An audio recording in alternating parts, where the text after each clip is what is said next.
recursos importantísimos que son el recurso de casación y el recurso de hecho. Les había indicado que el recurso de hecho es un auxiliar a la negativa de los recursos de apelación y de casación, de tal manera que el recurso de hecho más bien es un recurso de protesta, un recurso de reclamo al juzgador por no conferir el recurso de apelación o el de casación. Lo veremos más adelante, pero en este momento, a partir de la norma del artículo 266 del COGEP, ustedes pueden advertir que tenemos el recurso de casación. Evidentemente, el recurso de casación no lo vamos a ver como las otras instituciones la hemos estudiado, porque tendríamos o deberíamos tener a la mano por lo menos unos 2 semestres para aprender casación. Casación es un recurso extraordinario que se estudia en una maestría de 2 años. Entonces, ya ustedes podrán entender el contenido extenso que tiene el tema de casación. Pero sí es importante que ustedes tengan algunas ideas de lo que implica la casación.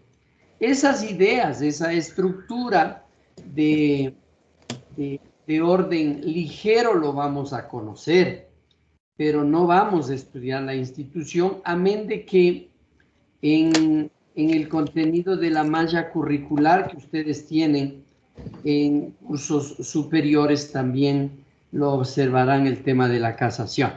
De tal suerte que esa es la razón por la que no vamos sino a observar algunas reglas en donde nos oriente y tengamos todos la idea en qué consiste la casación.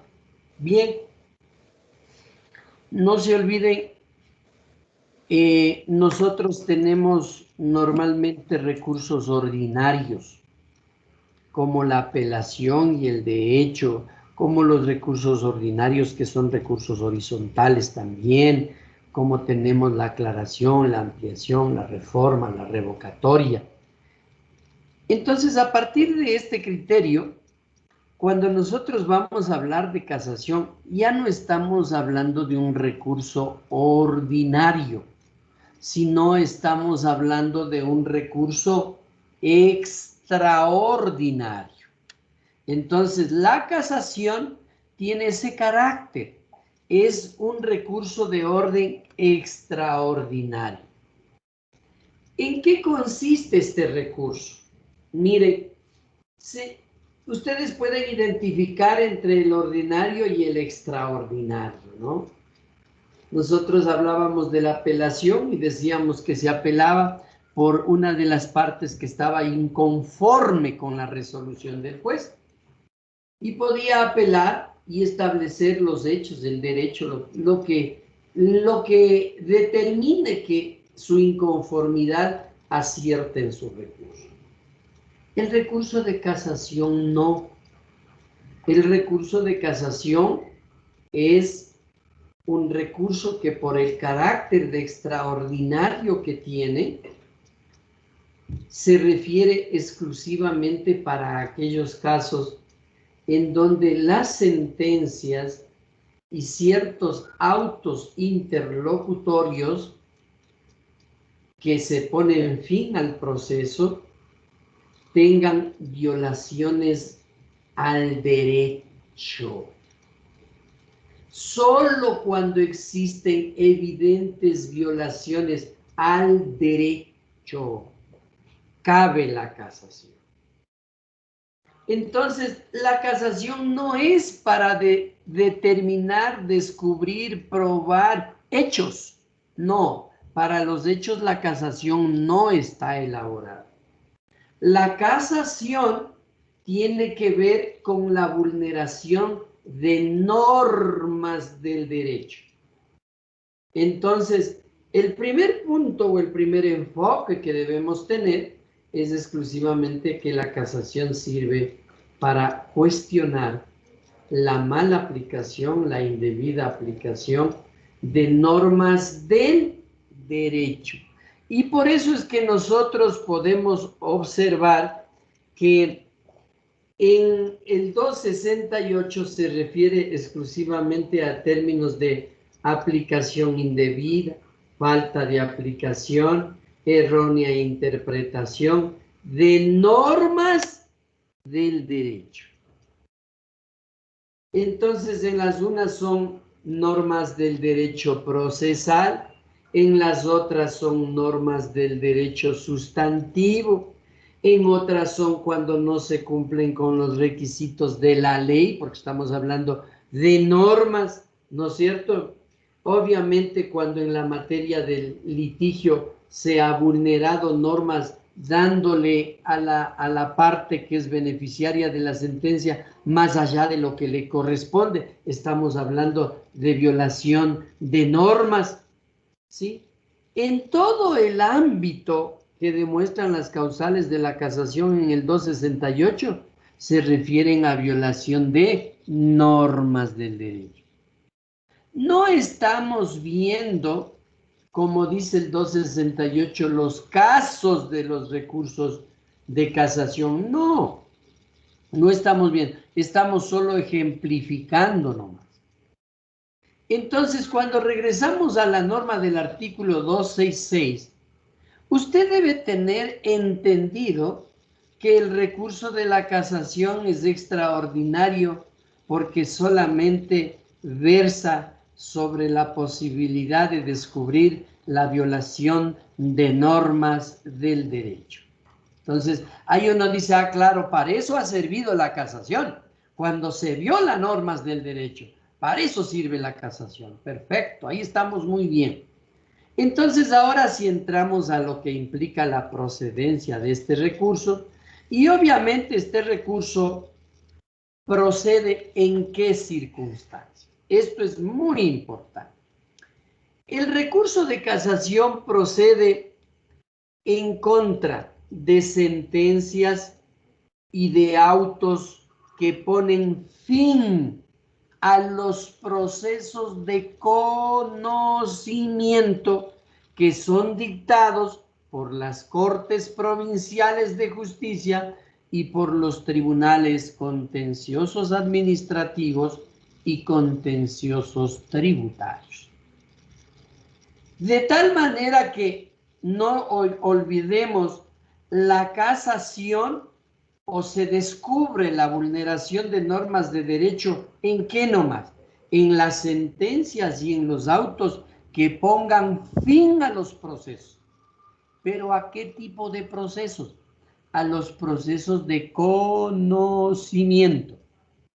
Entonces ahora adelantamos un poquito lo que nosotros observamos a través de la norma del artículo 289, en su parte inicial de los 289, se refiere a los procesos de conocimiento. Y vemos la clasificación de los procesos de conocimiento. Y los procesos de conocimiento son el procedimiento ordinario y el procedimiento sumario. El sumario está en el 332 del COGEP. Entonces, cuando nos dice en qué procesos nosotros podemos aplicar este recurso extraordinario de casación, es solo en los procesos de conocimiento. Procesos de conocimiento, el ordinario y el sumario. No sirve la casación para los procesos ejecutivos ni para los especiales. Entonces, nosotros decimos, claro, no sirve la casación cuando se trata de una sentencia o de un auto interlocutorio dictado en un proceso ejecutivo, por ejemplo. Tampoco para el proceso monitorio, no nos sirve eso, sino para los procesos de conocimiento. A veces, y les pongo este ejemplo para que ustedes se acuerden y no se olviden la naturaleza de la casación. A veces los abogados que no pusieron una atención en esto, les pasa más o menos lo siguiente. A veces viene el cliente y le dice, oiga, mi doctorita, le vengo a molestar, a mí me recomendaron, usted ha sido familia de tal persona, ¿será que me puede dar una mano? Usted le dice, claro, venga, con gusto le voy a servir. Y le escucha y dice, ¿qué le pasó? Verá, yo conseguí un abogado y me dio siguiendo un juicio. ¿Y qué juicio le siguió? Un juicio ejecutivo. Ah, ¿y qué pasó con el juicio ejecutivo? Verá, lo que pasa es que perdimos la primera instancia. No sé, el señor abogado dice que el juez ha sido malo, pero apeló ante el superior, ante la corte. Y recién ayer notifican la sentencia ratificando del inferior, es decir, otra vez acabo de perder el proceso. Oiga, doctora, ¿usted me puede ayudar en este tema? Y claro, nosotros hemos aprendido que aunque sentencias ya existan, inclusive ejecutoriadas, sabemos muy bien que hay un remedio, una solución. ¿Se acuerdan ustedes la norma del artículo 112 de las nulidades de la sentencia ejecutoriada? ¿Sí se acuerdan? Ahí teníamos normas expresas para ayudarles a nuestros clientes. Sin embargo, usted que no entró a la clase de procesal de la casación, lo que se le ocurre a usted es decir, no se preocupe, señora, si ya salió la segunda instancia, ya perdió, ya vamos a prepararle una casación. ¿Será posible que en un recurso, en un proceso ejecutivo, se plantee la casación? No. ¿En un monitorio hay casación? No, porque son procesos ejecutivos. La casación sirve solamente ¿para qué? Para los procesos de conocimiento que ponen fin al proceso. Porque también pueden haber providencias que no pongan fin al proceso y ahí la casación no interviene porque todavía no finaliza totalmente el proceso. Les voy a poner un ejemplo. En un proceso ordinario se declara la nulidad del proceso y alguien dice ya se declaró la nulidad y es por la Corte Provincial, voy a casar. ¿Podrá casar? No, porque si bien es cierto que es un auto interlocutorio dictado en un proceso ordinario, pero ese auto no pone fin al proceso. Es necesario visualizar que a la sentencia o al auto interlocutorio al que voy a atacar con la casación, tiene que haber dado fin al proceso. No es con cualquier auto el que debemos plantear este recurso extraordinario. De tal manera que es muy importante que ustedes observen, además, de dónde debe salir esta resolución.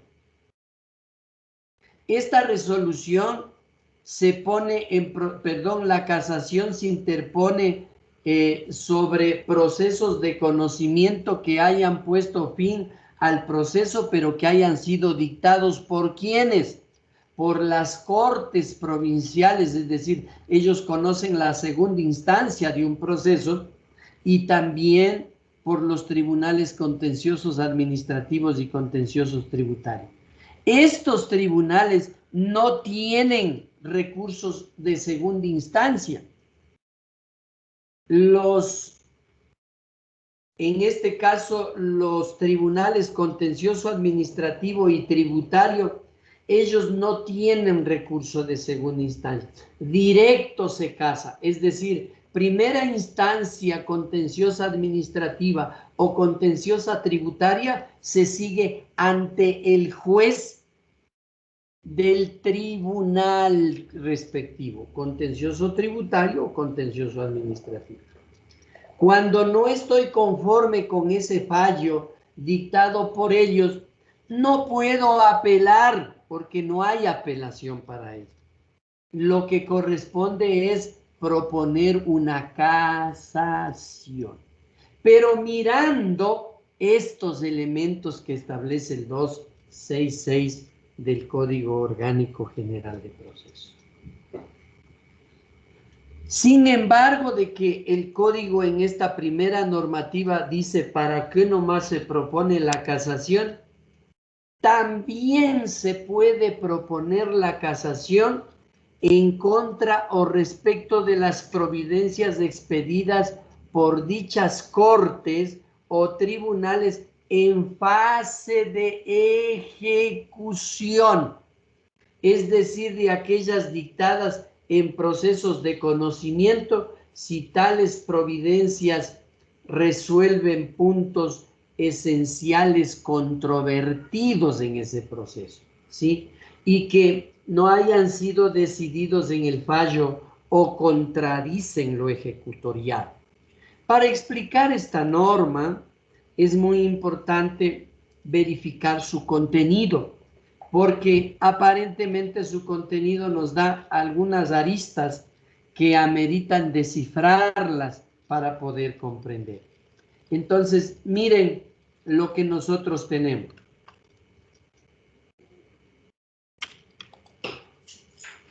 Regresamos, parece que se fue un ratito el...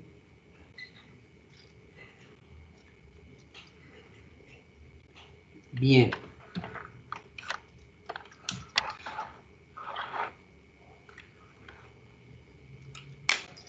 Miren, en la norma del artículo 266, concretamente en su inciso segundo, determina que la casación no solamente es para el caso de los procesos de conocimiento que ponen fin al proceso, ¿sí? Pero como las sentencias y los autos interlocutorios, no. También dice que se puede proponer la casación, esto es nuevo, ¿no?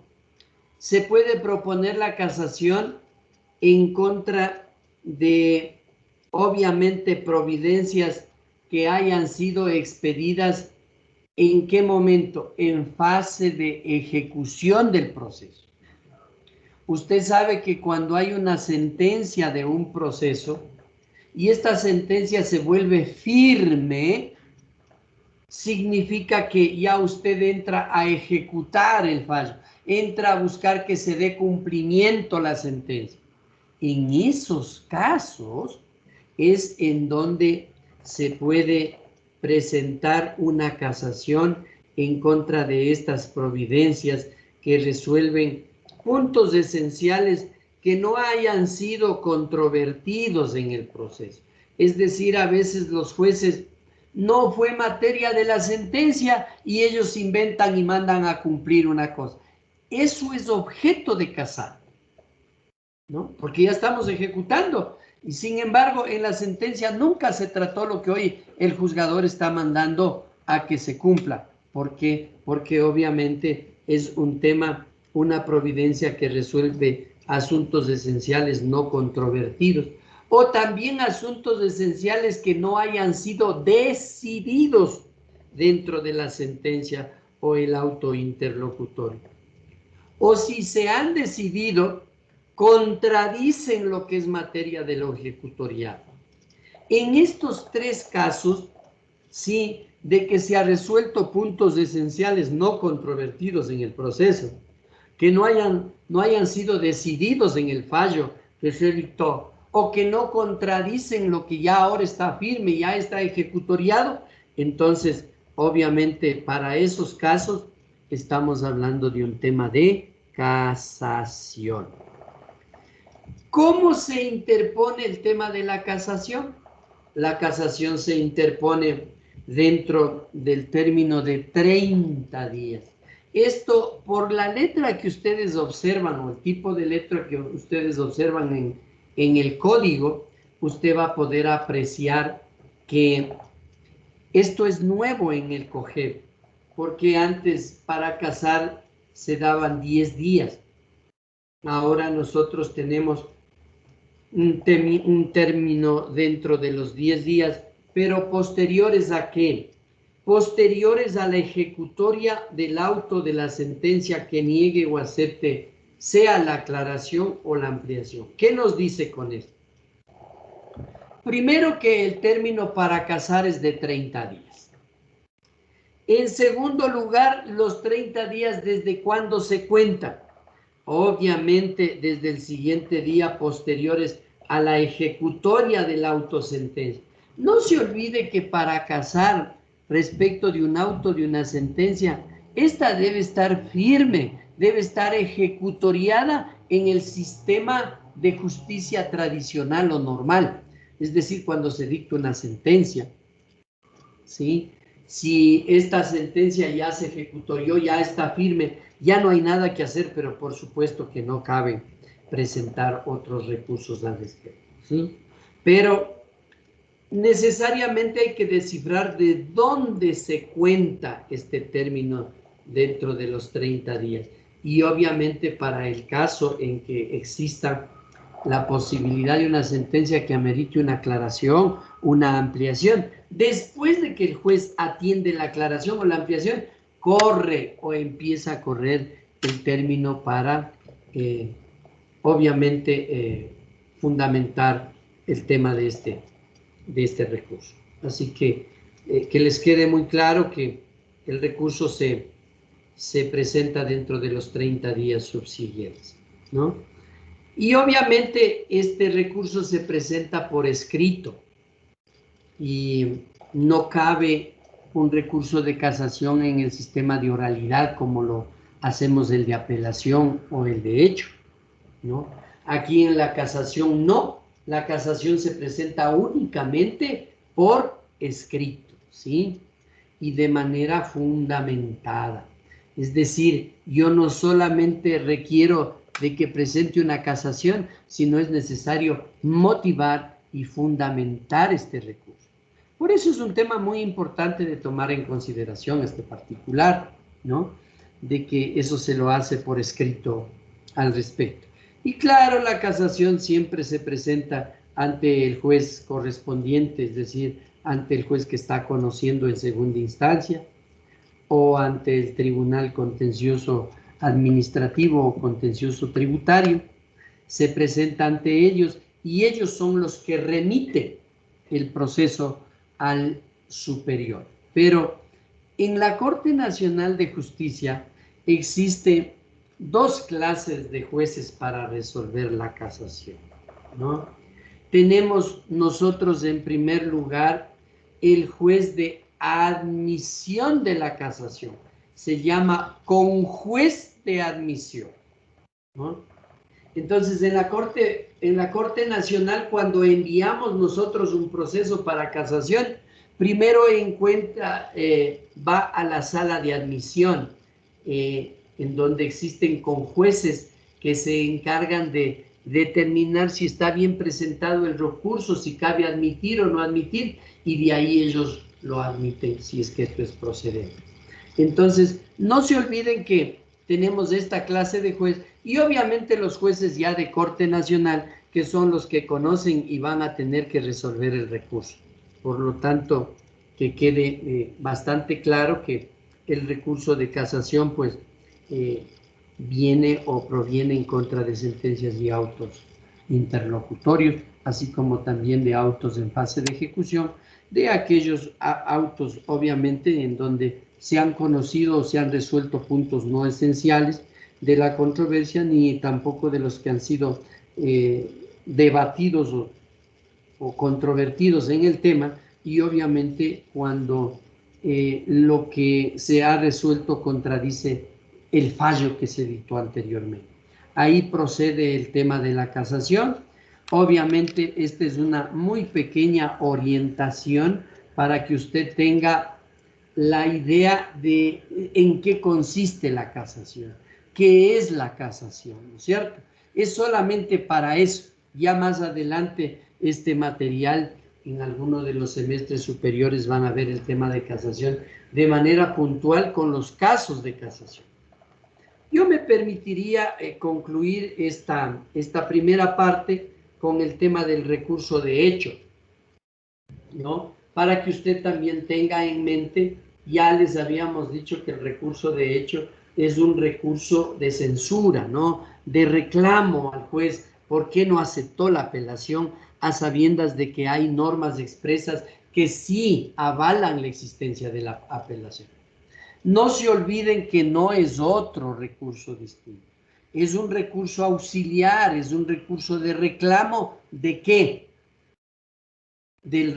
Cuando se niegue el recurso de apelación y cuando se niega el recurso de casación.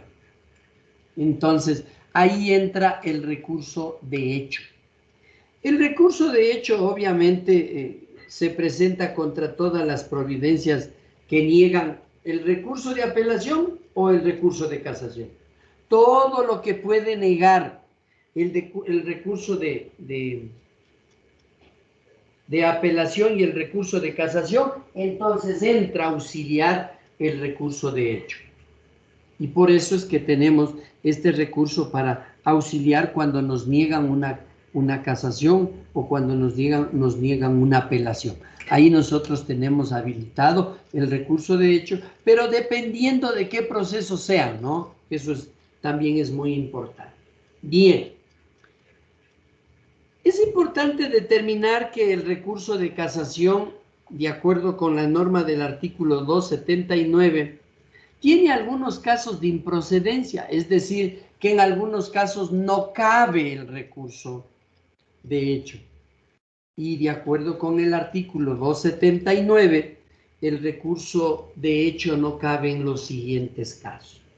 En primer lugar, cuando la ley niegue expresamente este recurso de casación, cuando niegue expresamente el de apelación y cuando niegue expresamente obviamente... Una pregunta, doctor. ¿Está hablando del recurso de hecho o el recurso de casación? El Cuando no cabe. recurso de hecho, pero es obvio. Escuché que dijo el recurso de casación. No. Le estoy explicando que no procede el recurso de hecho cuando obviamente no procede el recurso ni de hecho, ni de casación, ni de apelación. Es decir, cuando la ley le dice no cabe el recurso de casación, no procede el de hecho. Cuando la ley dice no cabe el recurso de apelación, no procede el de hecho. Cuando la ley niega el recurso de hecho, no procede el de hecho. Entonces hay tres formas. Si usted mira el numeral 1, al parecer hay la equivocación porque se menciona con el 279 la improcedencia del recurso. Y el recurso en el numeral 1 determina que no procede el recurso de la ley el recurso de hecho, cuando niegue expresamente este recurso, que es el de hecho, cuando niegue expresamente el de apelación y cuando niega el recurso de casación. Ahí no procede el de hecho. ¿Por qué? Si nosotros decimos que el recurso de hecho es una censura, es una sanción a la negativa al recurso de apelación y de casación, pero por supuesto que estamos hablando de que siendo un auxiliar, primero una de las cosas importantes es que debe proceder el de apelación, el de hecho y el de casación para proponer este recurso. En el numeral 2 nos determina cuando el recurso de apelación o el mismo de hecho no se interpongan dentro del término legal. Nosotros ya sabemos en qué término se presenta la apelación, ¿no es cierto? De tal suerte que cuando estamos hablando del término, valdría la pregunta a Cintia. Cintia, contésteme por favor, ¿cuál es el término para poder apelar? Para poder apelar son 10 días y en casos de familia 5 días. Perfecto, Cintia. Entonces, ustedes ya pueden observar lo que dice. Cuando el recurso de apelación o el mismo de hecho no se interpongan dentro del término legal. Entonces, obviamente, si nosotros hablamos de la apelación, ya sabemos que esas se interponen en 10 días y en 5 días tratándose de niños y adolescentes. Ahora, ¿en qué términos se interpone el de hecho? ¿No es cierto? En el artículo 280 tienen el término para el recurso de hecho. Y miren cómo es la apelación en 10 días, en 5 días, etc. El recurso de hecho se interpone en 3 días, ¿no? Que sean siguientes a la notificación de la providencia que deniegue la apelación, pues, o también que deniegue el de casación. Cuando se niega uno de estos recursos y la negativa es indebida, es contraria a la ley, entonces cabe el de hecho. Hay veces que se niega el recurso de apelación y usted no tiene oportunidad de presentar un recurso de hecho. ¿Por qué? Porque a veces usted niega la apelación con justa razón, como en el caso en que le dice a usted que el recurso de apelación se presenta en los 10 días y resulta que la apelación ha sido ingresada al día 14. ¿Vale la apelación o no vale? No, pues no tiene ningún sentido, no tiene ningún valor la apelación. Entonces, por esa razón, hay norma expresa que si obviamente no cabe ya la apelación, tampoco cabe el de hecho. Bueno, en tanto estamos hablando del recurso de hecho, cuando se ha concedido un recurso de apelación en efecto no suspensivo, se interponga el hecho con respecto al suspensivo. ¿Qué estamos diciendo? Primero, nosotros ya sabemos los efectos de los recursos, ¿no es cierto? En efecto suspensivo, no suspensivo y diferido. Eso ya lo aprendimos. Entonces, ahora lo que nos dice es que no es posible plantear un recurso cuando me plantea un recurso de hecho, ¿no es cierto? Cuando concedido el recurso de apelación en efecto suspensivo, se interpone el derecho con efecto al efecto suspensivo. Es decir, en el uno se confiere no suspensivo y en el otro se confiere suspensivo. No puede ser. En el recurso de apelación, nosotros sabemos que los recursos, de la misma forma como aprendimos, pueden ser suspensivo o no suspensivo en efecto diferido. Pero obviamente en la normativa que estamos aprendiendo respecto de la improcedencia del recurso de hecho, nos dice, miren, el recurso de hecho no procede. ¿Cuándo? Cuando obviamente en el recurso de apelación se ha conferido en efecto no suspensivo, en tanto que en el que interponga el de hecho se ha interpuesto con efecto suspensivo. Entonces hay un choque de los efectos. El uno es suspensivo y el otro es no suspensivo, entonces no cabe en ese momento el recurso de hecho que se está interponiendo. Y obviamente en las normas de los artículos 280, respecto de la interposición, ya vimos que se interpone el recurso de hecho dentro de los 3 días siguientes a la notificación realizada por escrito, ¿no es cierto? Entonces, el término ya es muy pequeñito para el recurso de hecho y eso es de 3 días. Y cuando se confiere el recurso, para conferirlo, tiene el juez 5 días para poder emitir al tribunal o al juez competente, aceptar el recurso y subir al superior, porque es un recurso vertical. Y obviamente, si se solicita la ejecución de la sentencia o la suspensión de la misma, se estará lo que dispone en este código. Esto de los 282 se refiere a aquellos casos en donde existen procesos en donde se pide la suspensión de ejecución, como por ejemplo en materia de inquilinato, cuando se paga todos los cánones adeudados, en los casos que determinan en los temas que podríamos decir que se dicta la sentencia en el caso de suspensión de la ejecución ahora para los juicios ejecutivos, que para que no se ejecute la sentencia hay que rendir una caución, por ejemplo. Entonces, en el tema de la suspensión de la ejecución es muy importante determinar que en qué momento se puede suspender que se ejecute, pero en ciertos procesos, eso no es en todos. Ya les he indicado en el procedimiento ejecutivo, por ejemplo, a veces se suspende la ejecución, los procesos sumarios de inquilinato también se suspenden, ¿no? Entonces, obviamente con estos elementos, siempre hay que tomar en cuenta lo que dice la parte final del artículo 283. Ahí nos enseña muy ilustrativamente el tema de la admisión o inadmisión de los recursos, pero en su parte final determina que si se admite un recurso de hecho, se debe tramitar la apelación y se dará traslado a la otra parte en el término previsto en el 258. ¿Qué significa esto de la admisión o inadmisión? No se vayan a olvidar, cuando se admite un recurso de hecho, no es que se tramite el recurso de hecho, porque ya les hemos explicado que el de hecho es un auxiliar para el de apelación y para el de casación. No se tramita un recurso de hecho.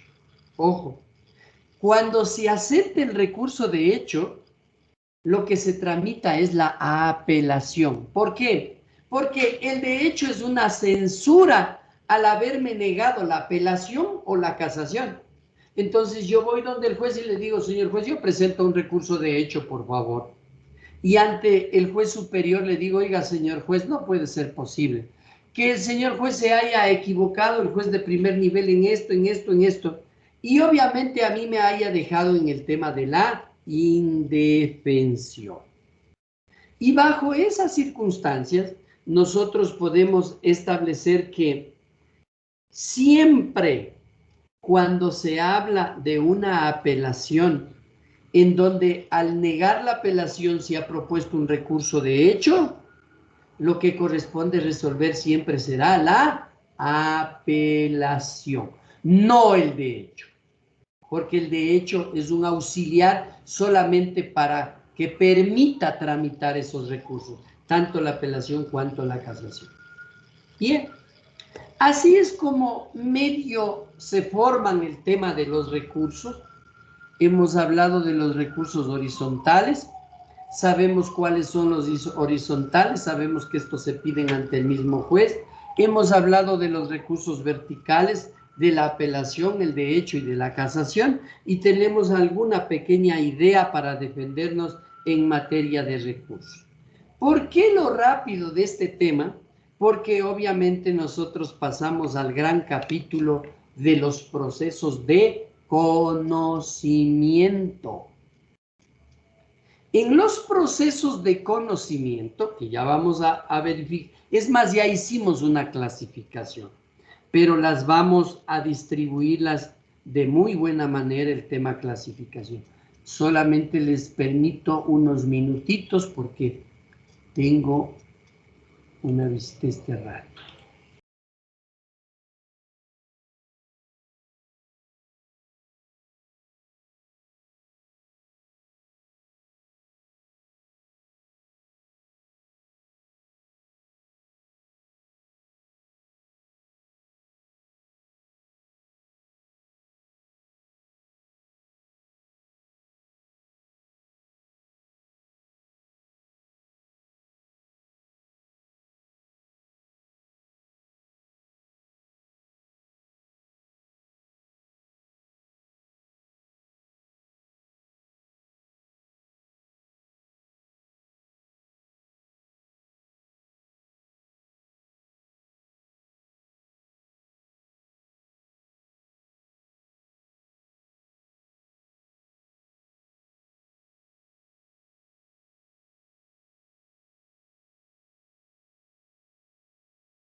¿Ya podemos avanzar?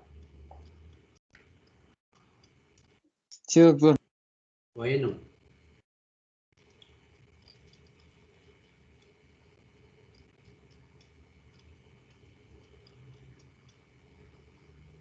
Esperemos que se desocupen algunos compañeros que les veo conversando, hablando, apagando las cámaras, etc.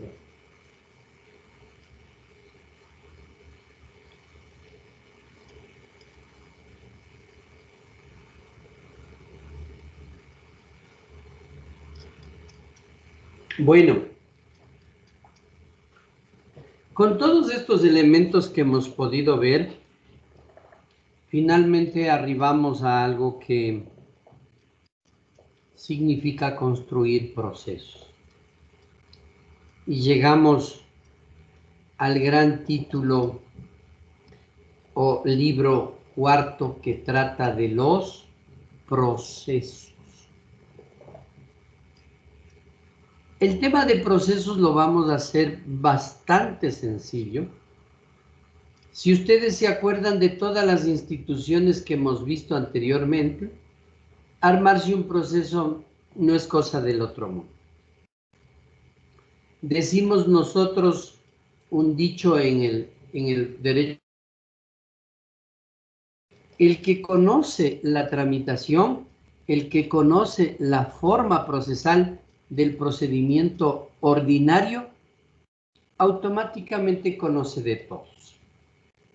Y por esa razón, les voy a pedir su especial atención para trabajar el proceso de conocimiento ordinario, sin perjuicio de volverles a repetir de que los procesos tienen una clasificación especial ya. Los procesos se clasifican en procesos de conocimiento, en procesos ejecutivos y en procesos especiales, ¿no?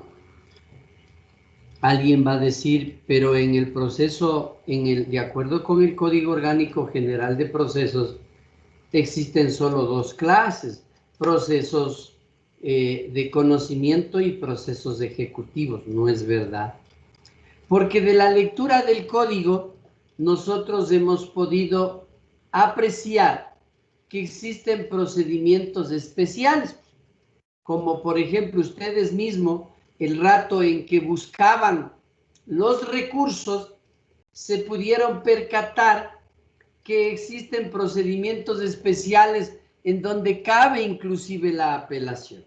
Y nosotros hablábamos del procedimiento especial, por ejemplo, cuando se trata de la convalidación. Y en la convalidación vemos que hay un procedimiento especial, ¿no es cierto? Hemos hablado de las tercerías, hablábamos de la acumulación, ¿sí? Hemos hablado de las diligencias preparatorias, en donde hay trámites especiales. Tenemos otro trámite especial, inclusive con sentencia, que es la recusación, cuando se recusa a los jueces. Entonces, esos trámites al final también se resuelven en varios de ellos. Por esa razón nosotros les damos el nombre de procesos especiales. Entonces, en el COGEP tenemos tres clases de procesos: los de conocimiento, los de ejecutivos y también los especiales. Vamos a los primeros. En los procesos de conocimiento se encuentran clasificados en procesos ordinarios, en procesos sumarios y también en procesos voluntarios, pero cuando hay oposición.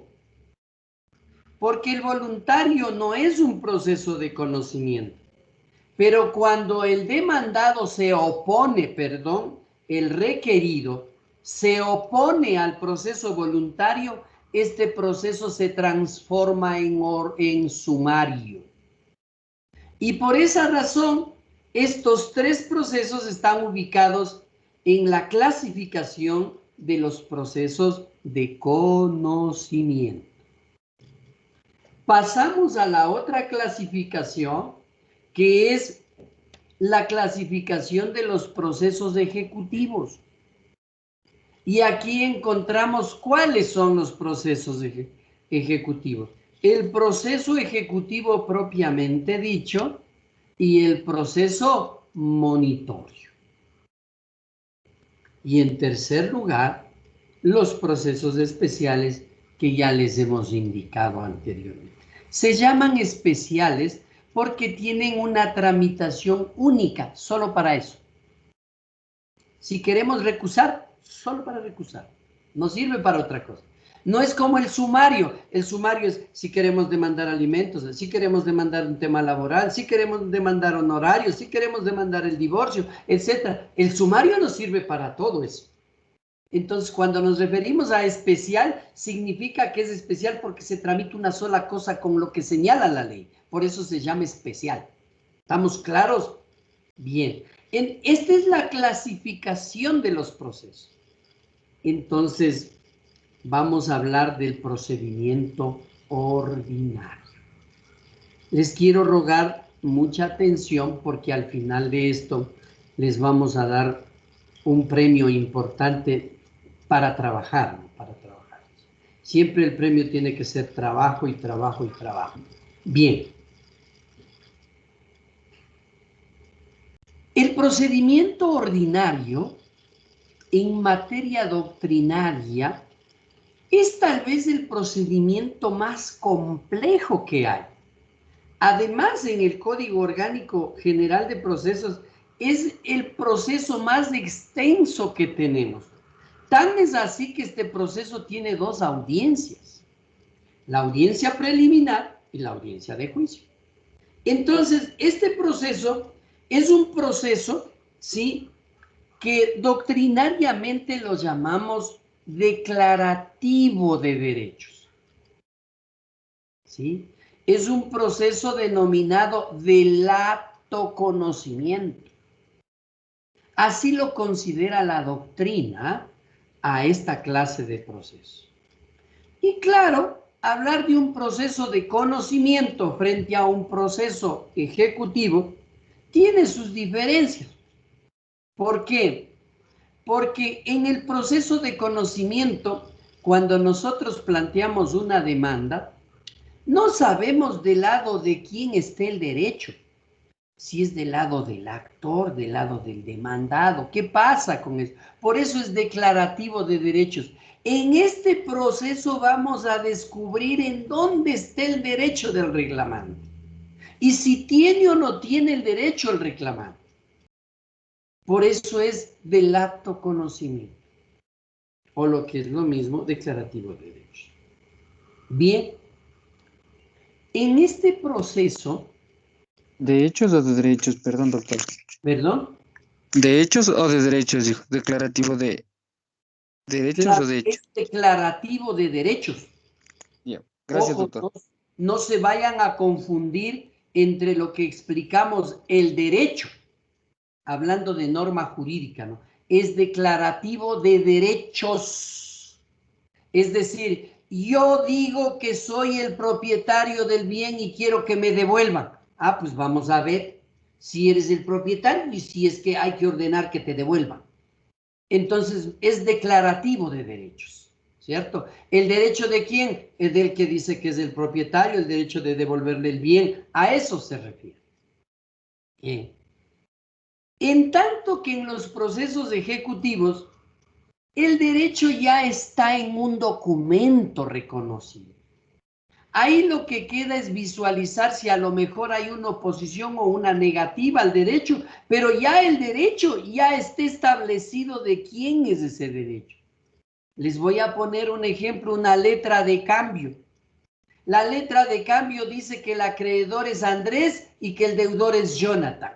Ya está el derecho explicado de quién es ese derecho, ¿no es cierto? Si es que Andrés circula la letra o endosa la letra, a lo mejor le endosa a Ricardo y Ricardo será el que le reclama a Jonathan. pero está en el documento reconocido ese derecho, ¿no es cierto? No así en el proceso ordinario, que no se sabe todavía si en verdad hay o no hay el derecho del que está reclamando, porque en el decurso del proceso lo vamos a descubrir. Por eso se llama proceso de conocimiento, porque vamos a conocer en el proceso, recién cuando se derive el trámite, vamos a determinar del lado de quién está ese derecho. Entonces, ahí está la diferencia entre lo uno y lo otro, ¿no? Bien. En el artículo 289, el código del código, el procedimiento ordinario, obviamente, este es un tema muy particular, ¿sí? Porque nos habla de la procedencia. Es como decir, ¿en qué casos procede el procedimiento ordinario? ¿Cuándo se aplica el procedimiento ordinario? Entonces, aquí es muy importante saber algo. Cuando hablamos del procedimiento sumario, las normas que hemos de ver más adelante nos dicen para qué sirve el sumario. Las normas que vemos más adelante nos va a decir para qué sirve el voluntario. Como les pongo el caso del sumario, para el divorcio, para los honorarios, para los alimentos, para inquilinato, para laboral. Y así hay varios que uno reclama en el tema del trámite sumario, ¿no es cierto? Pero está claramente determinado en la ley que ese es el trámite a seguirse. Yo sigo un divorcio y digo, trámite sumario. Yo voy a reclamar alimentos, claro, el trámite sumario, porque está escrito en la ley. Solo basta revisar el 332 del COGEB y ya sabemos que ahí está. Si voy al tema del trámite voluntario, lo mismo. En el trámite voluntario, a partir de la norma del 334, nosotros decimos, claro, me sirve para el pago por consignación, para una rendición de cuentas, para el divorcio mutuo, la terminación de unión de hecho mutuo, para el tema del inventario, para la autorización de bienes de menores, etc. Ahí está claramente establecido que yo, cuando voy a seguir uno de esos juicios, ya la ley me señala cuál es la tramitación, cuál es el proceso. Y si voy al ejecutivo igual, y si voy al monitorio igual. Para el ordinario no hay. No se determina en la ley, porque la norma del ordinario nos da un componente muy particular. Dice, se tramitarán por procedimiento ordinario todas aquellas pretensiones que no tengan previsto trámite especial para la sustanciación. Entonces, esta norma sí nos deja peor que antes, ¿no? Nos dejen la disyuntiva de saber, oiga, ¿y cuáles son, pues, los que no están previstos en la ley con trámite especial? Esta es la parte más complicada del procedimiento ordinario. ¿Por qué? Porque tenemos que saber todos los demás para, por descarte de ellos, consignarlo en ordinario. Les voy a poner un ejemplo. El amparo posesorio es sumario y dice que los temas posesorios son sumarios. Pero la prescripción adquisitiva, la reivindicación no son sumarios, son ordinarios. Porque en la ley no hay un trámite especial para eso. En el sumario está determinado el divorcio. Si voy a seguir el divorcio, me dice, aquí está el trámite especial para el divorcio. Este es el sumario, venga. ¿Sí? Pero si quiero seguir un tema de nulidad, no lo tengo. Como no lo tengo en ninguno de los procesos anteriores, ¿qué me toca? Ordinario. Si voy a hacer investigación de paternidad, en los otros no hay. ¿Qué trámite es? Ordinario. Si voy a pedir una nulidad de matrimonio, en ningún lado hay. ¿Qué toca?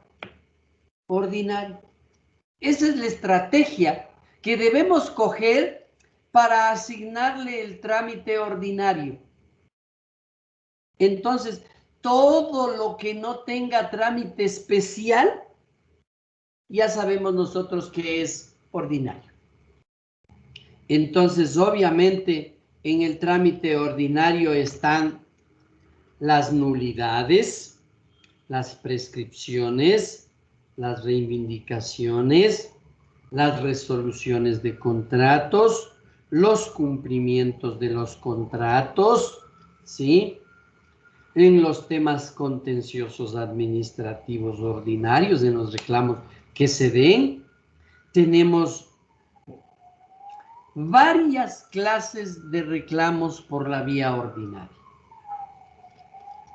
La técnica no está determinado en los procesos posteriores, no está determinado como proceso sumario, voluntario, ejecutivo, monitorio o especial. Ya sabemos nosotros que es ordinario. Esa es la estrategia de escogerle al procedimiento ordinario. Y el segundo punto importante que tenemos está en el 290, porque nos dice todos los actos colusorios se tramitan en ordinario. Me estaba alzando la mano Milán. Sí, una preguntita. Los juicios de excepciones, sí, esos son especiales, ¿verdad? Ese tiene su propio procedimiento, porque entiendo que las impugnaciones de materia del contencioso tributario, las impugnaciones debido proceso y los demás se dan es en ordinario. Pero por ejemplo, el juicio de coactivas, entiendo que tiene un proceso especial. Bien. Nosotros cuando determinamos el tema del famoso proceso en materia tributaria, ¿no es cierto? Todos esos procesos dan trámite especial. Basta que usted revise la norma del artículo 315. Para adelante nosotros ya podemos observar lo que significa dentro de estos procedimientos cuando habla usted el tema especiales a través de la norma del artículo 322, inclusive ahí se encuentran los temas que tenemos o que hemos visto respecto de tercerías, ese tipo de cosas. Entonces sí, tienen su tramitación especial en determinados momentos, tanto en el contencioso administrativo, como también tenemos nosotros en el famoso contencioso tributario. Y por esa razón, pues, es necesario observar lo que dice el capítulo 2 de las disposiciones comunes a través del artículo 299 del COGEP. Ahí nosotros tenemos todo lo que significa temas de procedimientos, tanto ordinario, tanto especiales, y también hay sumarios en los procedimientos contencioso tributarios. Entonces, importante tomarle en cuenta el hecho de que en las acciones especiales que usted se refiere, el 322, sí, hay algunos trámites que conllevan el tema de la acción del reclamo tributario que va por la vía ordinaria, que va por la vía de los trámites especiales y también va por el trámite como excepción por el tema del ordinario. Sí, ahí tiene toda la razón. Inclusive no se olviden cuando hablamos nosotros del tema de los especiales en el 322, en la parte final, en el numeral 12, antes del 323, se establece que las acciones se tramitarán de estos reclamos especiales en procedimiento sumario.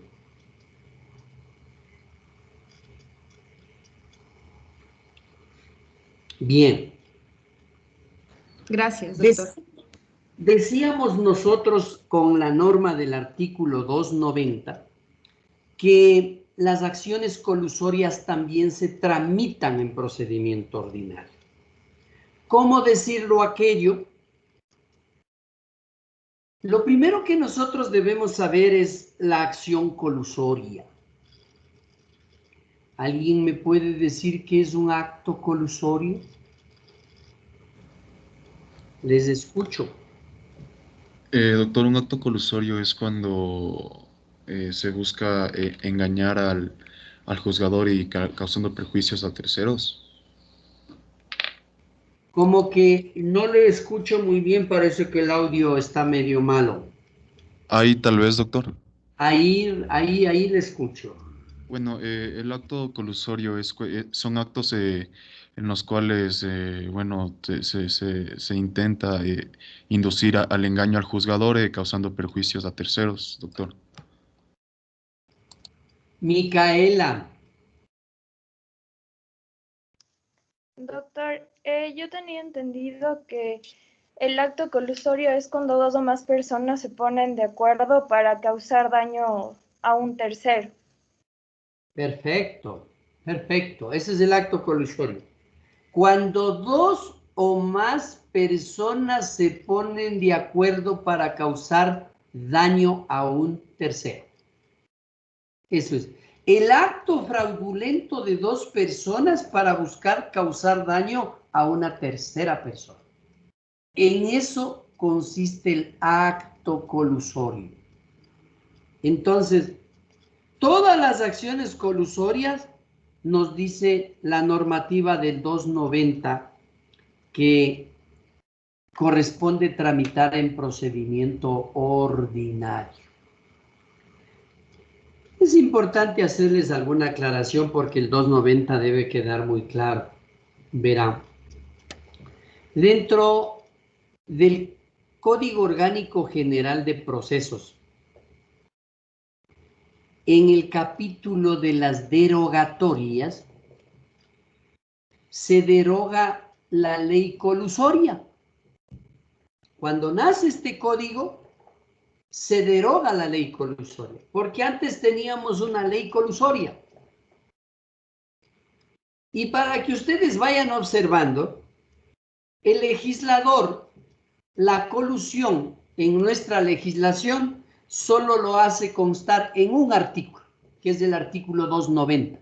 Por eso a este artículo que está aquí, usted haga el favor de subrayarlo, de qué sé yo, de ponerle en un marco, pero este artículo 290 para el acto colusorio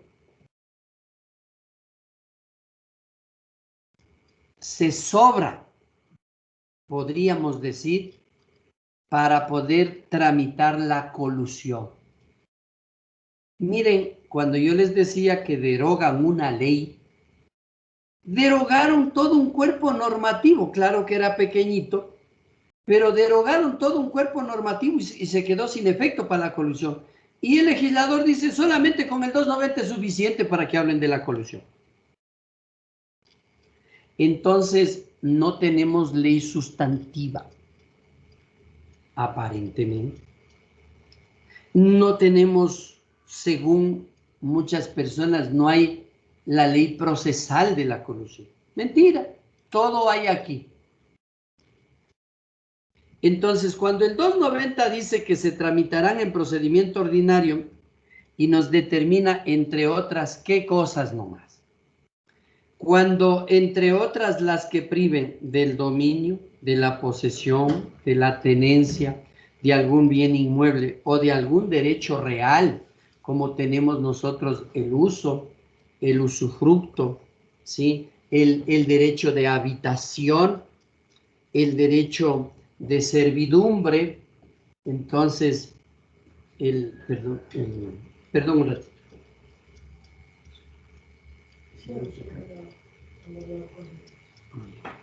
Bueno, perdón. Entonces, todos estos derechos que determina el 290, cuando se atacan o privan el dominio sobre estos derechos, estamos frente a un acto colusorio por el cual cuando nos dicen, bueno, se trata de un acto colusorio, ¿cómo demandamos? Usted ya sabe, procedimiento ordinario. Todos los actos colusorios, procedimiento ordinario. 2 o más personas le causan daño a un tercero. Les voy a poner un ejemplo casuístico para que ustedes tengan la idea. Fallecen 2 personas, marido y mujer, y ellos dejan 3 hijos. 2 hijos viven aquí en el Ecuador y un hijo vive en Nueva York. Cuando fallece el papá y la mamá, el hijo de Nueva York nunca vino porque él ya tiene hecho su vida allá. Pero al fallecimiento de las 2 personas queda una herencia, un patrimonio, y queda un edificio, y queda una casa, y quedan terrenos, y quedan vehículos, y queda una hacienda, etc. Bien, ¿el que vive en Nueva York tiene o no tiene derecho a heredar a sus padres? Pero por supuesto que sí, ¿no es cierto? Los 2 hermanos les coge la ambición, como normalmente ocurre cuando se mueren los papás. Les coge la ambición y les dicen, oye, hermana, hagamos una cosa. Verás, nuestro hermano no ha venido más de 20 años. Ni siquiera vino a darle un vaso de agua ni a papá ni a mamá. Ni cuando se murieron, nunca vino. Yo te propongo algo. Hagamos la posesión efectiva y digamos que solamente los 2 somos hijos. Y que no hay más hijos. Y con esa posesión efectiva toda la herencia se queda mitad. ¿Te parece bien? La otra, también cogida por la ambición, dice que bueno, esta propuesta me parece excelente. Hacen la posesión efectiva, hacen una partición, el 50% del uno y el 50% del otro, y cada cual cómodo con lo que recibió. Empiezan a vender los bienes, a gozar de esa fortuna y listo. El hijo o el hermano que vive en Estados Unidos viene a reclamar su herencia y se encuentra que ya no hay tal, que esos se han dividido entre un hermano y una hermana que vivían aquí. ¿Cómo se llama ese acto en el cual 2 personas se ponen de acuerdo para causar daño a un tercero? Se llama colusión. Acto colusorio, ¿no es cierto? Ese es el acto colusorio. Entonces, en el derecho sustantivo, no necesita más que establecer ese contubernio que existe entre las 2 personas. Nada más, lo único que necesita. Y en el derecho procesal, tampoco necesita un procedimiento, porque ya dice que será el ordinario. Y las leyes procesales, para poder aplicar al proceso ordinario, tiene todo el código, todo. Desde el artículo 1 hasta el último artículo. Entonces, cuando alguien dice, oigan, pero en un solo artículo han puesto la colusión, yo no veo dónde está el sistema procesal, por ejemplo, para la colusión, pero si está en el mismo COGEP. Si quiere hablar de la competencia, en el COGEP, de la acumulación en el COGEP, de la recusación en el COGEP, de las tercerías en el COGEP, de los sujetos procesales en el COGEP, de las providencias en el COGEP, de las citaciones en el COGEP. Todo está en el COGEP. Entonces, en el procedimiento ordinario se utiliza todo el COGEP. Entonces, decir que no hay el sistema procesal para la colusión no es verdad, porque todo el código se sirve de eso. Entonces, claro que se han referido en un solo artículo, y es más que suficiente haberse referido, porque esta institución de la colusión se sirve de todo el contenido del Código Orgánico General del Proceso para su aplicación. Y obviamente lo único que nos dice, como para cerrar el círculo del contenido del COGEP con respecto a la colusión, en el segundo inciso nos determina cómo resolver la colusión. Ya presentó el ordinario, ya presentó, anunció las pruebas, llegó a las audiencias, admisibilidad de pruebas, ya llegó a la audiencia la práctica de pruebas y al final está listo para resolver. Y el inciso segundo del 290 le dice cómo el juzgador debe tomar en cuenta los elementos para resolver una colusión. Y le dice, cuando el juez o le demuestre en el acto colusorio, el juzgador tiene que resolver de la siguiente forma. Primero, quedará sin efecto la conducta colusoria. Es decir, el contubernio que tuvieron lo deja sin ningún efecto. Primero, ¿cómo deja sin efecto? Anulando todos los actos, los contratos, los convenios, las ventas, todo lo que han realizado cada uno de los... Eso queda sin efecto, lo que significa que se retrotrae y se coge las cosas para que estén en su estado anterior. Mire, el efecto de la colusión, ¿sí?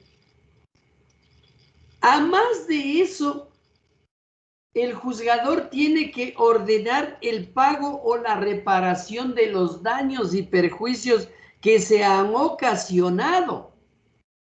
Pero ¿cómo dice o cómo habla de la reparación? Dice, muy bien, ustedes cometieron contubernio, ¿no? Yo dejo sin efecto su acto de contubernio. Anulo todos los actos y contratos que ustedes hayan hecho vendiendo a otras personas los bienes. Además, les sanciono con los daños y perjuicios a ustedes que han ocasionado al perjudicado. Y al perjudicado tienen que restituirle todo el derecho que a él le corresponde. Él como heredero, la herencia debía dividirse para 3, no para 2. Entonces, el señor que ha venido a reclamar recibirá su parte de la herencia, ¿no es cierto? Y obviamente, a efectos de que cuando se restituye el tema de los bienes, ¿sí? Para el uso, el goce, reponiendo las cosas a su estado anterior, se ha resuelto mediante el proceso ordinario, dejando sin efecto la conducta colusoria. Así es como el juzgador debe resolver. Entonces, para el procedimiento colusorio, para el acto colusorio, es sencillito. Ay, mis hermanos incurrieron en acto colusorio. Muy bien. Micaela, yo soy su cliente. Y el mismo acto le traslado a usted y le digo, vea Micaela, doctora Micaela, tenga la bondad, me han recomendado a usted que venga. Tengo este acto colusorio de mis hermanos. Yo acabo de llegar de Nueva York.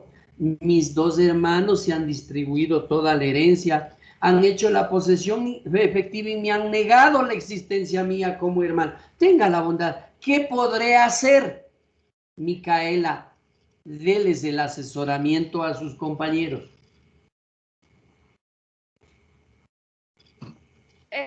Como pruebas, por ejemplo, pondría lo que es el... Como prueba, ¿qué le diría usted a su cliente? ¿Qué es lo que va a hacer? Que sí se puede resolver esto y dejar sin efecto la posesión de bienes que han realizado sus hermanos, porque es un acto colusorio. ¿Y cómo va a hacer eso, doctorita? Simplemente comprobando que él sí es hijo de los fallecidos. ¿Ya? ¿Qué más va a hacer usted? Pues, o sea, solamente, ¿ante quién comprueba eso? ¿Cómo hace eso? Con la partida de nacimiento del señor, sabiendo que sí tiene los apellidos de los difuntos y comprobando que con la posesión efectiva de los bienes de los hermanos, comprobando que solamente se encuentran los otros 2 hermanos y no en esta. Pero comprobando en dónde, ¿a la persona que está lustrando los zapatos en la esquina le comprueba o qué hace? No, con el juez. Pero ¿cómo es eso? Explíqueme, porque si usted no me explica, yo no le voy a contratar. Con los documentos que ya se han dado y ya se han resuelto en la posición efectiva de los bienes que han cogido sus hermanos, ahí se puede comprobar que simplemente no le dan su parte a él de la herencia. Entonces, de esta manera se podrá ir frente al juez y decir que él no fue llamado a esto también y que también es hijo y se negaron sus derechos. Vea, doctora Micaela, perdóneme, pero yo realmente no estoy convencido de lo que usted me quiere decir. Mejor me voy a ir donde un abogado. Vea, doctor Jonathan, usted me puede ayudar. ¿Qué hago?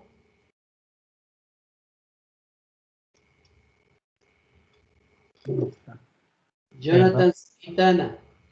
Recién me acabo de reintegrar, estaba haciendo el registro del COVID de mis papás, que son mayores de edad. Recién se abrió el sistema, entonces me ausenté un rato. Rodrigo Paredes, ¿qué hago? ¿Qué me recomienda usted? Parece que es un abogado buena nota, dígame qué hago.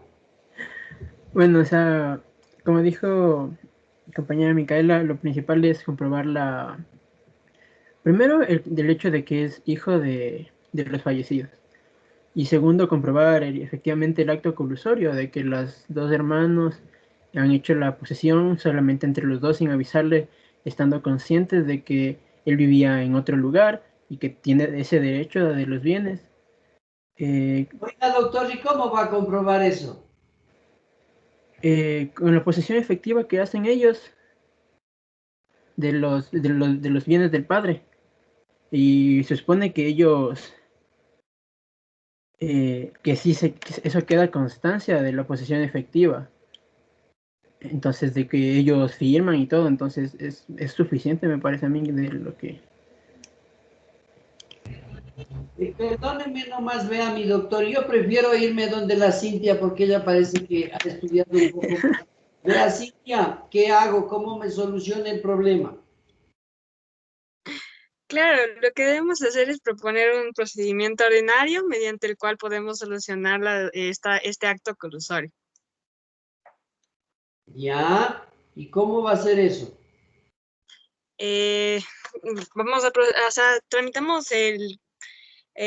Proponemos la demanda para el trámite ordinario del acto colusorio, y entonces aquí pues entra todo lo que son los documentos necesarios para comprobar la existencia del acto colusorio, y una vez que comprobemos esto, el juez va a dictar sentencia y dejar sin efecto la conducta colusoria y todo el trámite que se haya realizado o los actos que se hayan realizado en base a este acto colusorio. Yo creo que con usted me voy a quedarme, Cintia. Ese es el tema que nos pasa cuando el cliente nos visita a nosotros, ¿no? Y ya lo que nosotros aprendimos como instituciones atrás queda para la defensa técnica, pero para la discusión en el escenario de un proceso es esto. Entonces, cuando un cliente llega, ¿qué es lo que va a decirle? Bueno, mire, a mí me parece que el problema que usted tiene es un acto colusorio. Si sus dos hermanos engañaron a la autoridad desconociendo la existencia suya, a eso lo llamamos acto colusorio, así lo determinamos con el 290 del COGER. Pero mire, al respecto hay una solución para eso. Esa misma norma determina que podemos plantearle un juicio ordinario y dentro del proceso ordinario demostrar este engaño que tuvieron sus hermanos. Presentamos los documentos, las partidas de función de sus papás, las partidas de nacimiento de ustedes, y vamos a demostrar en este proceso de conocimiento que usted era hijo de los padres de ellos y por lo tanto el parentesco entre los tres es de ser hermanos. Y ante ese engaño de haberle despojado la herencia, el juzgador, luego de presentar todas las pruebas, en sentencia va a declarar la existencia de este acto colusorio, va a dejarlo sin efecto el acto colusorio, ¿Qué más va a hacer? Va a declarar la nulidad de todo si es que sus hermanos vendieron los bienes. Todo eso regresa a su estado anterior. Y es más, usted tiene una ventaja, que le van el juzgador a señalarle los daños y perjuicios que a usted le ocasionaron, restituyendo todos los derechos que usted tenía de la herencia de sus padres a su favor. ¿Quiere que le ayudemos a usted en ese sentido? Esa es la idea. Esa es la idea central que debemos tener. ¿Estamos claros? ¿Tienen algunas preguntas? Sí, doctor, yo. Gloria tiene alzado la mano, le escucho. Doctor, yo estoy bastante confundida aquí porque estamos hablando del procedimiento ordinario, todos los procedimientos, ¿ya? Pero yo en qué momento o cómo yo determino y digo, o en qué momento yo le digo al juez, yo voy a seguir un procedimiento sumario, un procedimiento ordinario, y cuál es la diferencia o cuál es el trámite que se realiza para un sumario o para un ordinario. Ya. Nosotros habíamos dicho en la parte inicial, nosotros topamos el juicio sumario, el ejecutivo, el voluntario, solo para poner el ejemplo del ordinario. Decimos que si yo voy a seguir un divorcio, la ley ya me determina que es sumario, porque ya hemos de ir más adelante. Hay normas expresas que dicen que esa es la tramitación para eso. Para el ordinario no hay ese indicativo normativo, no lo existe. No hay norma que diga, para este es ordinario, para este es ordinario, para este es... No, no hay. Entonces, la regla que nos da el artículo 289, es decir, todo lo que no tenga trámite especial es ordinario. Porque si voy al sumario, está indicando la ley que ese es trámite sumario. Si voy al voluntario, está indicando la ley que es trámite voluntario. Si voy al ejecutivo, la ley me dice que ese es trámite ejecutivo. Si me voy al monitorio, la ley me señala que es trámite monitorio. Para el ordinario, no. Y por eso les decía que hay que descartar. Cuando uno aprende el ordinario, el voluntario, el ejecutivo, el monitorio, uno dice, ah, ya sé, para estos casos ya está señalado en la ley. Lo que no está señalado en la ley para trámite especial, ese es ordinario. Por lo tanto, esa es la estrategia de escoger. Y por eso le decía, como un ejemplo, para las nulidades no hay un trámite especial. ¿Qué será? Ordinario. Para las paternidades no hay un trámite especial. ¿Qué será? Ordinario. ¿Sí? Para el tema de prescripciones no hay. ¿Qué será? Ordinario. Todo lo que no esté señalado en la ley con trámite o procedimiento especial es ordinario. Y otro caso de los ordinarios es para el caso en que sea acto colusorio. Todo lo que usted quiera demandar como actos colusorios, ese será ordinario. Se acabó. Esa es la regla. Milalba. Gracias, doctor.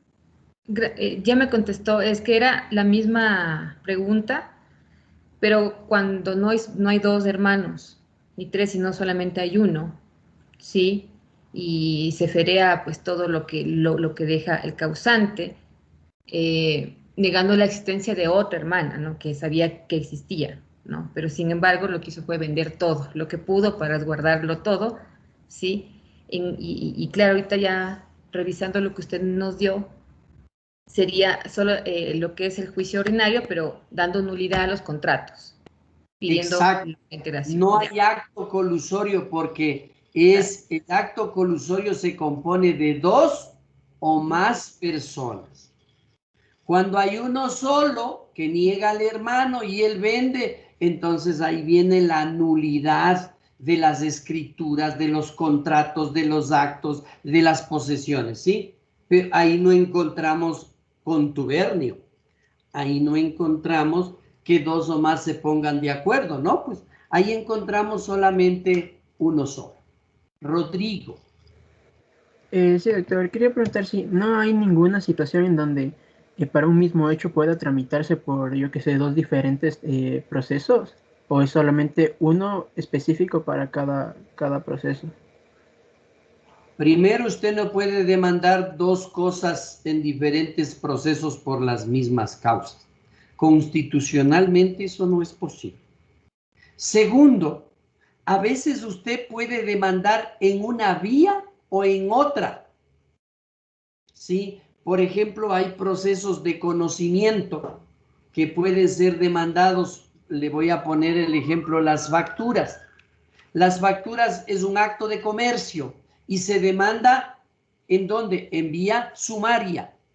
Pero si usted cogió la vía ordinaria, no es motivo de nulidad ni tampoco invalida, porque usted cogió todavía más un proceso de conocimiento más profundo para descubrir si se adeuda o no se adeuda. Por lo tanto, puede escoger una de las dos. Pero hay asimismo cosas que no se pueden hacer. Por ejemplo, tiene un cheque como título ejecutivo y usted dice, ay, mejor voy a poner monitorio porque ese es rápido y si no me contesta ya ejecuto directamente. El proceso monitorio es rapidísimo, voy a seguir. No, porque si usted tiene un título ejecutivo norma expresa, le dice, no puede usted plantear con un título ejecutivo un proceso monitorio. Reglas que más adelante las vamos a ver. Pero esa es la idea. Bien. Ya tenemos nosotros el primer paquete del proceso sumario, en donde determina de que se deben seguir por el procedimiento ordinario todas aquellas acciones que no tengan trámite especial. Y la segunda, que usted sigue en proceso ordinario todos aquellos reclamos derivados de los actos colusorios. Ahora vamos al segundo paquete procesal. Vamos a empezar a construir el proceso, ¿no es cierto? Ya lo construimos en una parte. ¿Recuerdan ustedes la norma del 142 cuando elaboramos la demanda? Nosotros con el 142 ya elaboramos la demanda. Ya sabemos cómo estructurar una demanda. Entonces, cuando llegamos al procedimiento ordinario después del 90, del 290 y antes del 291, en ese espacio en blanco que está entre el último inciso del 290 y el 291, ¿sí ven que hay un espacio en blanco de la norma? ¿Sí? Porque no está escrito nada. En ese espacio en blanco lo vamos a imaginar nosotros que ahí está la demanda, ¿sí? Y que obviamente ahí está la contestación a la demanda, porque eso ya lo aprendimos. Artículo 142, 143, demanda. Artículo 151, 152, contestación a la demanda. ¿Cierto? Entonces, en ese espacio en blanco que está ahí, nosotros nos vamos a imaginar mentalmente que ahí está la demanda y la contestación a la demanda. Cuando viene el 291, nosotros vamos a calificar la demanda y la contestación a la demanda, que es un tema que nosotros ya lo aprendimos, porque en el 146 está la calificación a la demanda. Ahí dice que en el término de 5 días se conferirán 5 días para que aclare, para que complete. Si no completa en esos 5 días, el juez archivará la causa, pero si completa o aclara, calificará la demanda y está prohibido el juzgador archivar la causa cuando hayan calificado ya la demanda. Entonces, eso ya lo aprendimos.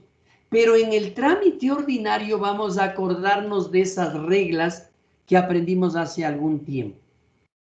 Cuando existen reglas generales y no hay reglas especiales, se aplican las reglas generales. Pero cuando hay una regla general y una regla especial, aplicamos siempre la especial.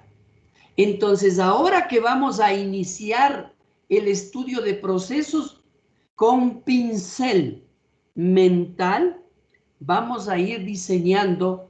Si hay normas expresas, en normas generales aplicamos esas. Si hay reglas especiales, aplicamos primero las especiales y dejamos de lado las generales. Esto es lo que nos va a ocurrir este rato y les voy a decir un ejemplo con la norma.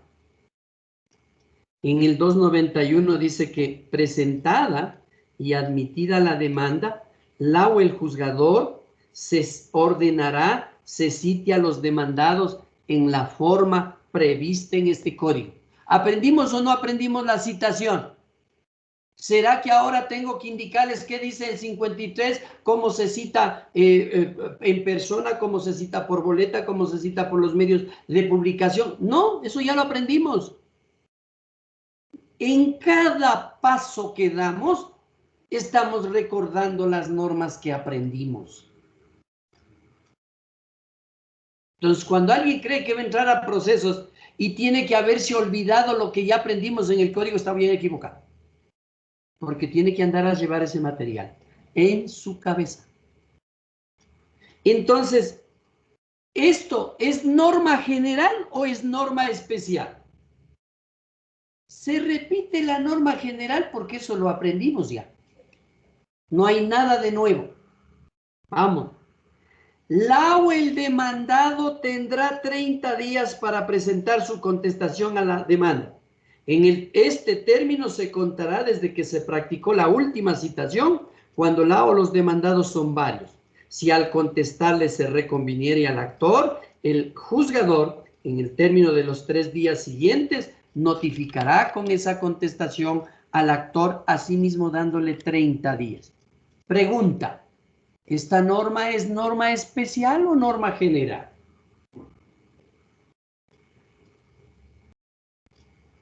¿En qué parte vimos nosotros que en el ordinario se da 30 días para contestar la demanda? En ninguna parte. Esta es norma especial solo del ordinario.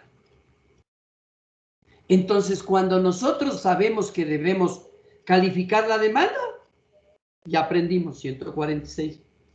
Cuando debemos mandar a citar, ya aprendimos que hay que citarle al demandado. Cuando debemos saber cuál es el término que hay que contestar la demanda para el ordinario, es 30 días. Ese término no podemos olvidarnos nunca. Y si hay una reconvención, es decir, una contrademanda, por principio de igualdad, le doy el mismo derecho a la otra parte, ¿no es cierto? 30 días. Por lo tanto, 30 días para el actor, 30 días para el demandado, 30 días para el actor. Sin ningún problema. Entonces, esa es una regla especial. Previamente lo que nos dice que a sustanciar el proceso, ya sabemos, dice el juzgador, calificará la demanda, calificará la contestación a la demanda, la reconvención, la contestación a la reconvención. Y obviamente todas estas disposiciones están previstas en las normas generales para los procesos. ¿Hay algo de nuevo en esto? No, todo eso aprendí. Cuando se presenta una demanda hay que calificar la demanda. Cuando ya se califica hay que mandar a citar. Cuando conteste el demandado hay que dar traslado a la otra parte con el 151, principio de contradicción. Y nos encontramos en un momento en donde ya se ha citado al demandado. Pero una vez que se haya citado al demandado y el demandado ya ha contestado y ya ha transcurrido ese tiempo, es más, con ustedes aprendimos términos y los términos aprendimos a contar, que los términos se cuentan desde el siguiente día hábil del acto procesal, ¿no es cierto? Si es de la citación, desde el siguiente día hábil de la citación ya corren los términos. ¿Pero de cuál? De la última citación. ¿Aprendimos? Sí. Entonces son reglas que se encuentran muy atrás en el código, pero que ahora nos están refrescando para que vayamos adaptando y construyendo el gran proceso ordinario. Y si ya el demandado presentó su contestación a la demanda, ahora lo que queda es llamarles a las partes a la primera audiencia. Y se llama la convocatoria a la audiencia preliminar. Y por esa razón en el artículo 292 nos habla de la audiencia preliminar. Y claro, en la audiencia preliminar nos dice que con la contestación o sin ella, porque puede ser que el demandado no conteste dentro de los 3 días y no vamos a seguirle esperando, ¿no es cierto? Porque ya le dimos un término. ¿Y cuál es el principio que una vez vencido el término cierra toda posibilidad de seguir actuando? ¿Cuál es ese principio? Preclusión. El principio de preclusión. Entonces, por eso nos dice, con la contestación o sin ella, en el término de 3 días posteriores al vencimiento de los términos previstos en el artículo anterior, el juzgador convocará esta audiencia preliminar, ¿no?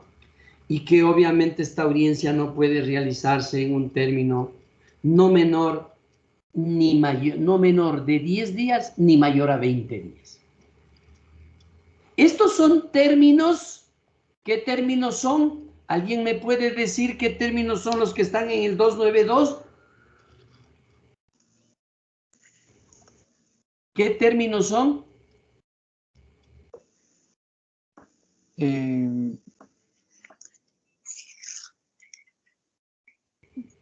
A ver. Legales. Sería como términos legales, exactamente.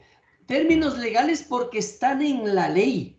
Por eso se llaman términos legales. Porque si saliera de la cabeza, de la mente del juzgador, se llaman términos judiciales. ¿Aprendimos términos o no aprendimos términos? Aquí ya estamos aplicando.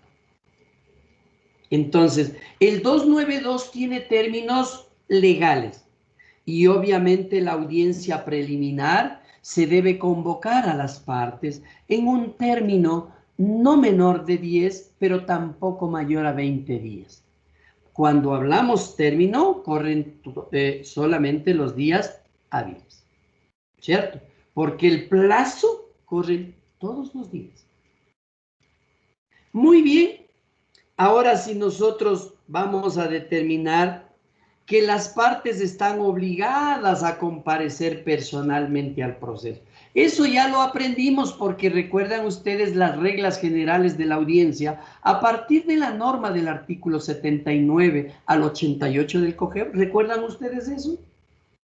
Ahí está. Estas reglas que vamos a ver de la comparecencia está ahí. Y nos dice, las partes están obligadas a comparecer personalmente a la audiencia preliminar. Claro, con excepción de que se haya designado un procurador judicial o un procurador común con cláusula especial para transigir o autorización para transigir el delegado, las instituciones públicas, las de administración pública que hayan autorizado o a través de videoconferencia. Todas estas reglas nosotros ya la vimos. El procurador judicial está en el 43 del COGEP. ¿Cómo se debe comparecer a una audiencia? Está en el 86 del COGEP. ¿No es cierto? Nos dice inclusive cómo debemos comparecer si no podemos comparecer personalmente por videoconferencia. Todas estas alternativas que estén en el 293, todas las aprendimos. Todos sabemos eso. Lo único que estamos es solo estructurando, nada más. Alex. Doctor, cuando las partes procesales no se presentan a la audiencia, en este caso la preliminar o la de juicio, ¿se toma como el abandono de la causa o solo hay sanciones de parte del Consejo de la Judicatura? En el artículo 82, ¿sí? En el artículo 87, nosotros podemos ver que la falta de comparecencia del actor equivale al abandono del proceso. ¿Sí? Eso ya lo aprendimos también, porque está en el 87 del COGEP, cuando se trata del actor. Pero cuando se trata del demandado, nosotros sabemos muy bien que el demandado puede concurrir, asimismo dice el 87, numeral 2, nos dice que puede concurrir el demandado cuando él quiera a la audiencia. Nada más que él debe saber que a él le persigue. ¿Qué principio, Cintia? ¿Qué principio le persigue? El principio de preclusión. Mientras va pasando el tiempo, él va perdiendo la oportunidad de ejercer su derecho a la defensa, ¿o no? Así aprendimos, ¿no? Entonces, él puede llegar hasta el último, no hay problema, pero él alcanza solamente a intervenir en los actos desde el momento en que llega, porque lo anterior para él ya precluyó. Además, le sancionan al abogado, le sancionan a la parte principal. ¿Por qué? Porque el Código Orgánico de la Función Judicial determina como un desacato en el cumplimiento de estas obligaciones al abogado y a la parte procesal. Para finalizar el 293 en el inciso segundo, nosotros tenemos que las partes por una sola vez y de mutuo acuerdo pueden diferir la audiencia para un nuevo día y hora para su celebración. ¿Esto es norma especial o norma general? Especial. Especial. Solo está para el ordinario esto. Esta norma que está aquí es especial, especialísima, porque solo en el ordinario las partes se pueden poner de acuerdo. Les voy a poner un ejemplo. Ellos ya saben que tienen el proceso actor y demandado y se han encontrado en algún momento y dice, oye, ¿para qué me demandas? Pues, ¿por qué no podemos llegar a un acuerdo? Me haces gastar el dinero, el contrato abogado, esto, lo otro, me tienes este problema. ¿Por qué no solucionamos? Y le dice, claro, solucionemos este tema, lleguemos a un acuerdo. Y ya están avanzando. Oye, ¿qué te parece si nos vemos el fin de semana y vamos a ver si nos va bien? Hasta eso ya le señaló la audiencia. Y como ya está cerca la audiencia, el día antes de la audiencia dice, oye, sigamos conversando, a lo mejor llegamos a un acuerdo. No vamos a la audiencia, pidamos un diferimiento, dile a tu abogado. O los abogados les asesoran y dicen, si están en esas conversaciones, no desperdiciemos la posibilidad del arreglo. Difieran. Entonces, entre los dos, piden a sus abogados que difieran esta diligencia, pero el diferir es solo potestad de los dos, de las dos partes. Si una persona dice, señor juez, de acuerdo con el 293, yo solicito a su autoridad, como no puedo asistir a la audiencia, me difiera, ¿será legal? No, uno solo no puede pedir el diferimiento. Por eso es que la norma es muy clara con el inciso 2 del 293. Tienen que pedir las dos partes. Nicolás. Doctor, ¿se puede diferir la audiencia en casos de fortuitos o de fuerza mayor? No se llama diferimiento, se llama suspensión. Recuerden ustedes la norma del artículo 82 que determinaba en el COGEB en qué casos se puede suspender la audiencia. Y se suspenden por dos casos. El primero por absoluta necesidad y el segundo por caso fortuito o fuerza mayor, dejando constancia lo que aprendimos en aquel momento con el 82, en donde decíamos que el caso fortuito y la fuerza mayor, acorde a la norma del artículo 30 del Código Civil, tienen el mismo significado en nuestro país. ¿Recuerdan ustedes eso? Sí, ¿no es cierto? Por Dios, yo creo que ustedes se olvidaron. Ojo que no hay que perder de vista, el derecho procesal no se pueden olvidar. Olvídense de comer, olvídense del novio, de las novias, olvídense de cualquier cosa, olvídense. Pero el derecho procesal, el abogado tiene que andarlo a llevar, porque el código debe estar en su cabeza.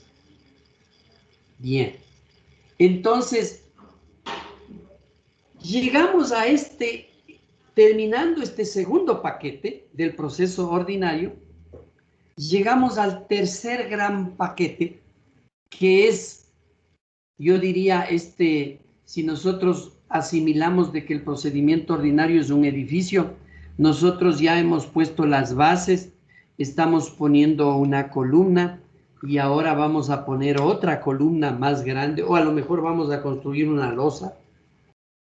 Y en el artículo 294 tenemos el desarrollo de la audiencia preliminar que ya está señalada. Es decir, ya llegó la audiencia.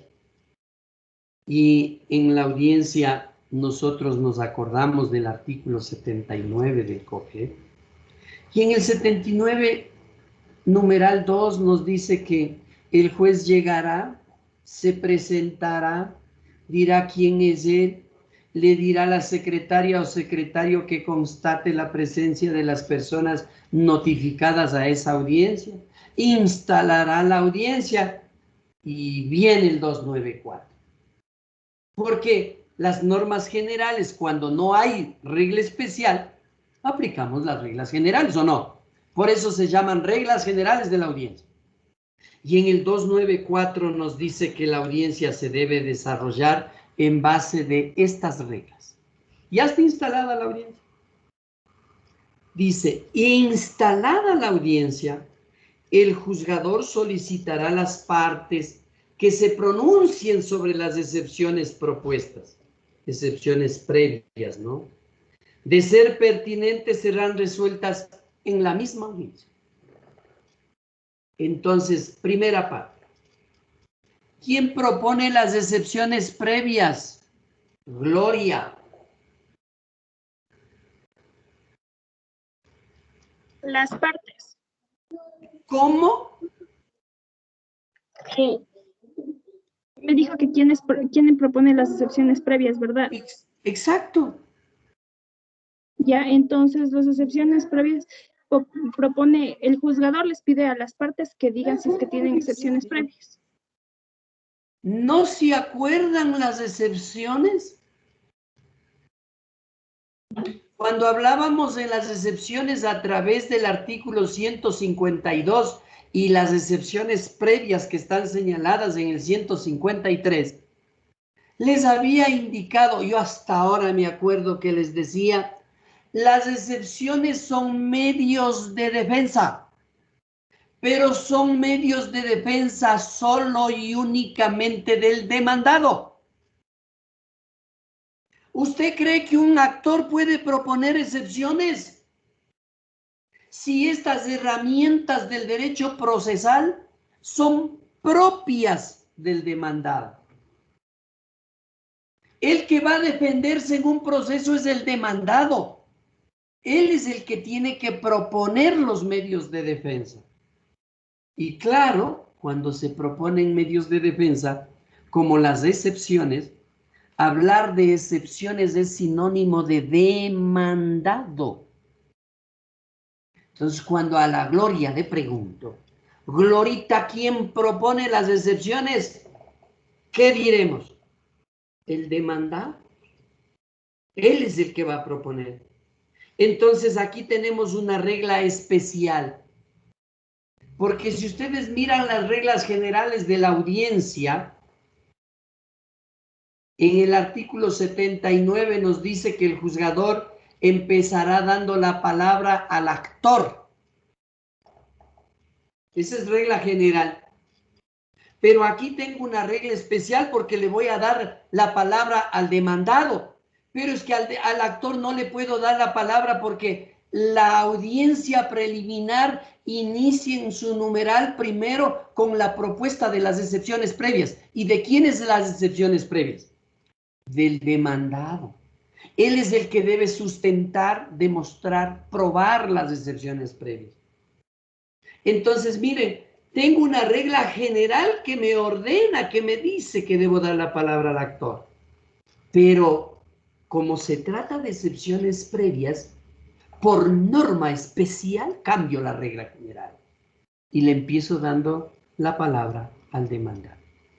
Y el demandado es el que va a hacer uso de la palabra para proponer las excepciones previas. Les invito a todos ustedes a leerse la norma del artículo 153 para que vean y recuerden ustedes cuáles son las excepciones previas y obviamente en la próxima clase trabajaremos sobre el tema de excepciones. No se olviden,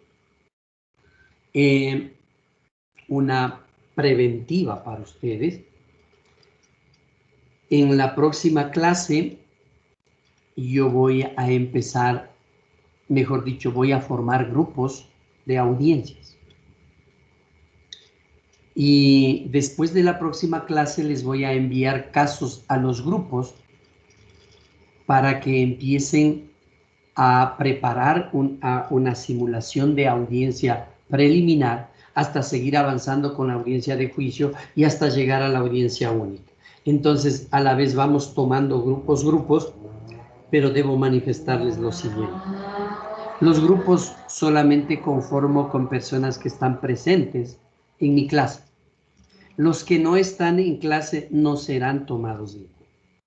Que no se diga que no he advertido, que no haya resentimientos por algunos señoritas o señores alumnos, porque no voy a retroceder en ese criterio. O están en clases, les hacemos el grupo, les damos el trabajo correspondiente, o el que no está, no está. ¿Estamos claros? Bien, que tengan una muy buena noche y estudien y disfruten. Que les vaya muy bien. Gracias. Igualmente, doctor, gracias. Hasta luego, doctor. Hasta luego, doctor, gracias.